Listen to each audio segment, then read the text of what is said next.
Que ferais-tu si tout ce que tu possèdes t'était retiré? Observe bien. Ce que tu vas voir peut changer ton regard sur l'argent et sur Dieu. Un homme riche avait un gérant dénoncé pour dilapider ses biens. Le maître le convoqua. « Rends-moi les comptes. Tu ne peux plus être mon gérant. » Le gérant fut saisi d'inquiétude et il réfléchit à sa stratégie. « Que vais-je faire ?» pensa-t-il. Travailler la terre? Mendier? Non. Il choisit la ruse pour se faire accueillir une fois renvoyé. Ainsi naît son plan habile et audacieux. Il fit venir le premier débiteur et dit « Écris 50 au lieu de 100. » La dette est réduite. Le cœur du pauvre s'allège et le gérant gagne un allié. Puis un autre « Écris 80 au lieu de 100. » La même astuce, le même soulagement. Les fils de ce monde sont parfois plus habiles que les fils de la lumière. Mais Jésus veut nous montrer une vérité plus profonde.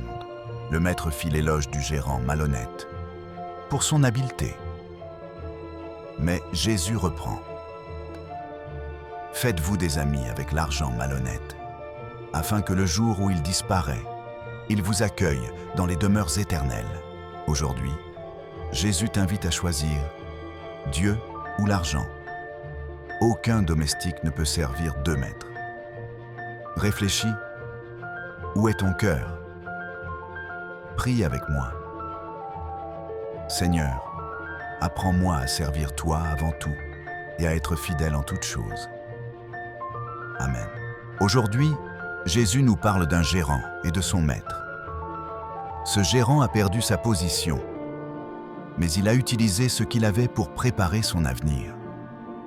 La leçon n'est pas de tricher, mais de comprendre la valeur de ce qui nous est confié. Jésus nous rappelle que tout ce que nous possédons, argent, talent, temps, relations, n'est qu'un dépôt de Dieu. Si nous en prenons soin avec fidélité et sagesse, nous construisons quelque chose qui dure pour le royaume. Le texte nous avertit aussi. On ne peut pas servir 2 maîtres. Si notre cœur est tourné vers l'argent et les biens matériels, il ne peut pas pleinement aimer et suivre Dieu.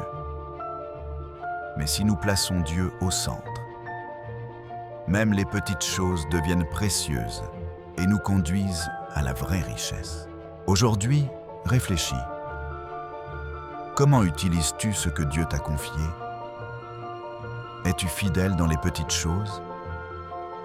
Mets ton cœur à servir Dieu et tu verras tes efforts porter du fruit éternel. Si ce message a touché ton cœur, laisse un commentaire, partage ton expérience et abonne-toi. Nous publions chaque jour des vidéos bibliques pour nourrir ta foi.